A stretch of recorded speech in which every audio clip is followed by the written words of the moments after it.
Hey guys, what's up? Welcome to the channel. Behind me we have a ton of parts that came in for the 97 Mustang Supercoupe Swap Build.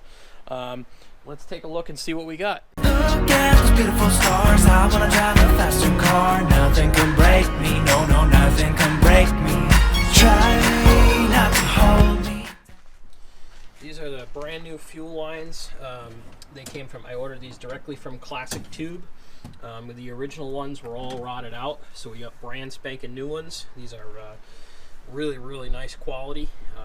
They were roughly $430 shipped for the set to my door, but they're really nice quality. I don't think you can get anything other than these from ClassicTube to replace the fuel lines in this car. We got some power stop rotors from I got these off of Amazon. These are for the front of the car. Brand new power stops. I have brand new Hawk pads already, so we'll get those on. These should be, holding the camera and my knife at the same time is a little tricky. These should be the sway bar relocation brackets. Sway bar. I think that's all that's in the box here. So these are the Maximum Motorsports FSB-51 front sway bar relocation kit. So we'll get those on the car. Some new caliper bolts, new calipers, a set of brand new Hankook 205/65 R15s. They're just some cheapy tires for the moment to get me started. And this is the full brake line kit for the car. This one is for a Cobra with ABS. It's the same kit for the V6. Bought this through LMR, but it's also a ClassicTube product. ClassicTube's not far from me, several hours. I'm out in central Massachusetts, and I mean, just the quality of this stuff is fantastic. I would absolutely buy more kits from them in the future. All right, well, we got some parts in. Let's get started and put that front corner back together on the Mustang. Okay, we've now got our knuckle painted here. We're gonna work on putting this back on the car. We'll take the paint off, or the tape off, the painter's tape, and clean up that shaft there. And we'll start putting this back together. So first thing we are going to do is I'm going to put the knuckle on the ball joint. I'm going to snug this guy down here.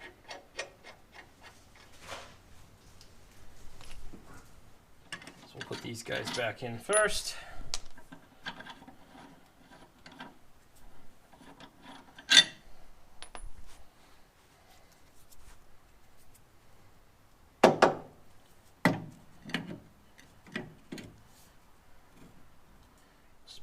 Hold it there. All right. There's our knuckle, what it looks like back in the car. Slide the bottom bolt through. Slide put the bolt of the nut on. It's tightened up a little bit here.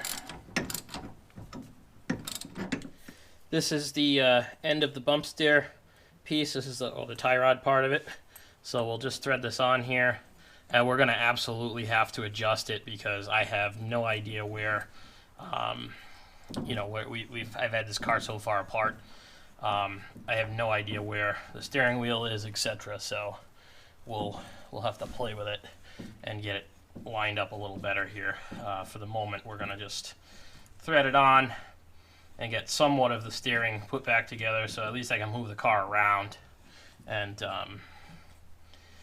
continue putting it back together. The bump steer kit that I'm using is from Maximum Motorsports. It's part number MMTR-3. And there's a bunch of some stuff in here that doesn't come with that's not related to this kit, but you got this bolt that will go through here and into the tie rod part of the unit, and you've got a bunch of spacers. So we've got the bolt through. We're going to take this spacer here, we're going to slide it on, And we are going to, I believe, take one of the 1/2-inch spacers, and then we're going to slide that into the tie rod end here.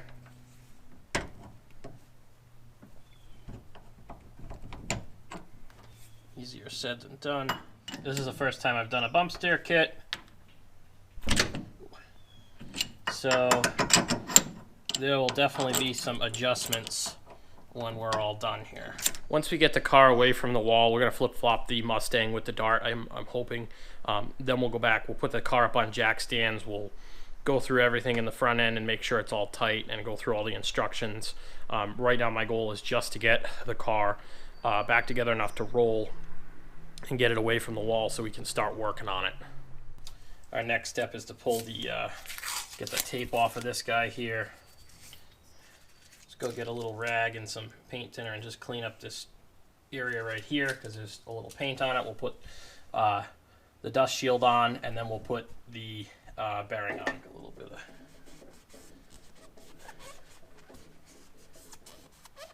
clean up the metal around the edge here.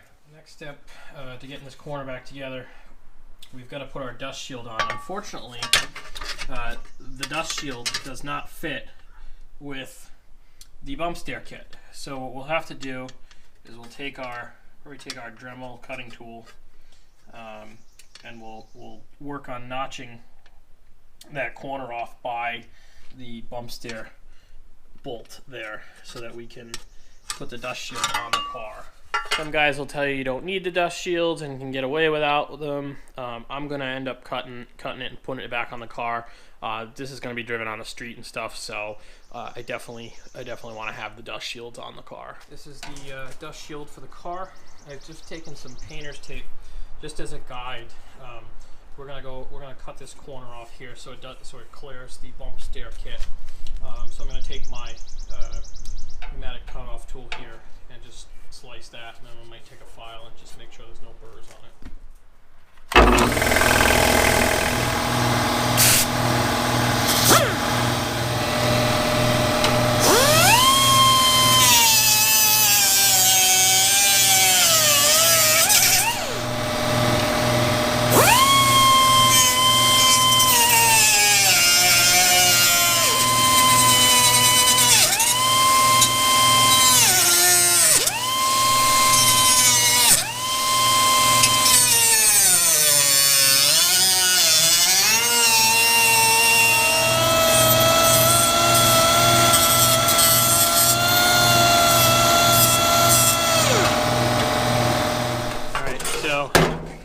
See, we sliced this ear off here.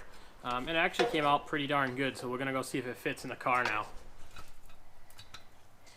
Alrighty, let's see if it clears. Here.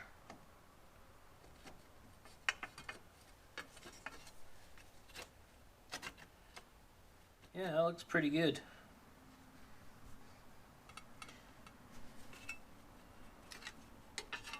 Might have to cut, I think we're going to try and cut a slice of this off here just so it clears up there as well. Alright, so now we're going to notch this out up here just so it clears the top half.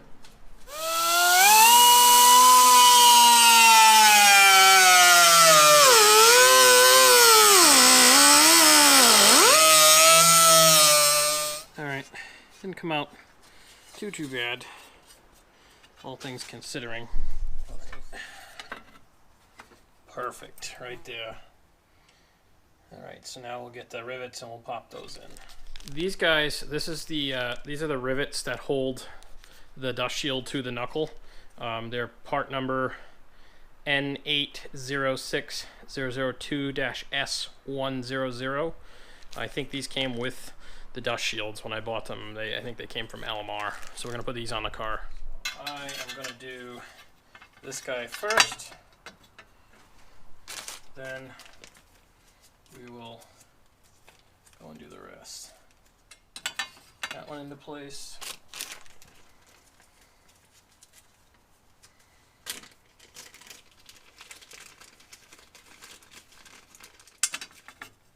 And that one in. I have never installed these before. This is the first time doing this. I believe, and hopefully the camera picks up on it. Well, you know what, we'll pull one of these guys out so you can see. So you can see this backside is splined.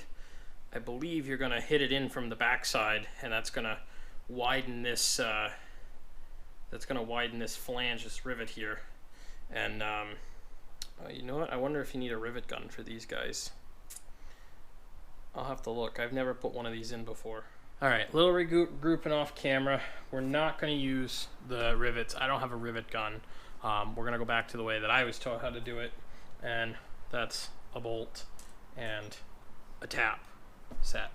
So what we're going to do is I have some 5/16 bolts. I have a 5/16 tap. We are going to tap the, I've already done one off camera. I'm going to tap the other 2 holes. We're going to bolt the dust shield on, and we're going to start putting this thing back together. We're going to get the tap started. The most important part about tapping a piece of metal is don't force it. You need to work it a little bit, and you need to make sure it goes in there square. Because if you snap one of these in that hole, you're going to have a fun time.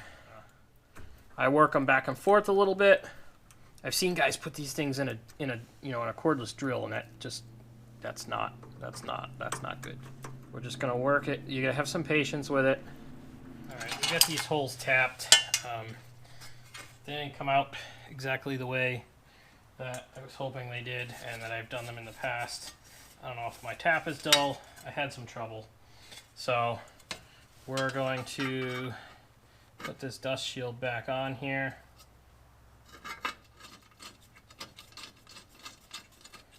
It's one bolt.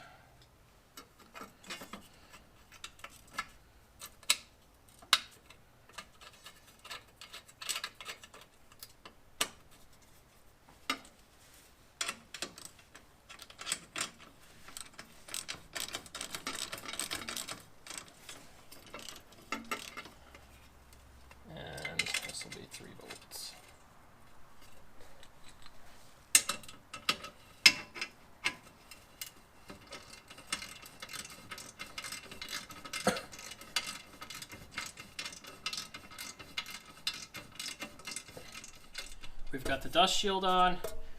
We can now come back over to our new wheel bearing hub assembly unit. We'll slide this on. We'll just snug this down a little bit here. Somewhere I have my socket. We won't go crazy with this right now. We'll check everything prior to launch for the moment. So we can put now we can go find the new rotor we just bought, the new caliper, and get those on the car. Just like we've done in the past on brake jobs, we're going to take a little bit of paint thinner or degreaser and just take the coating of oil off the rotor here. Just wipe it down a little bit.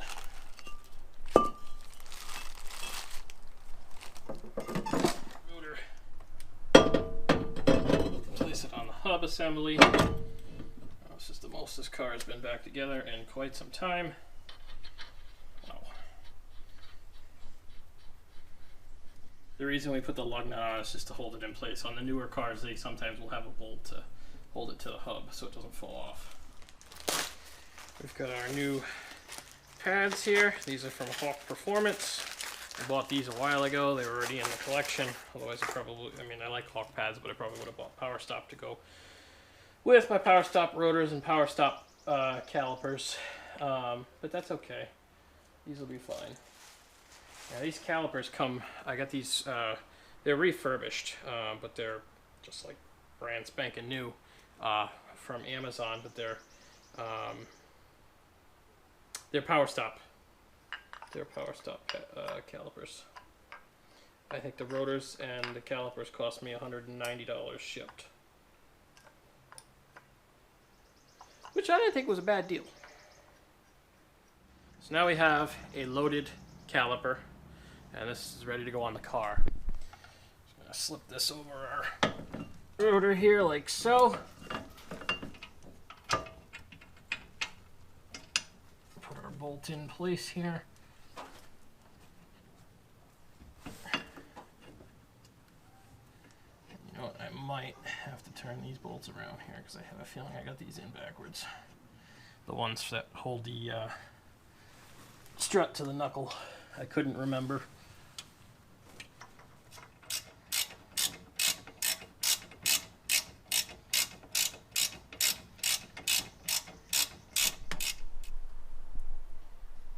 Not looking too bad. Guys, if you like these videos, please like and subscribe below. Leave me a comment, shoot me a message. You can follow along on social media at ACH Automotive. I'll put the links in the description.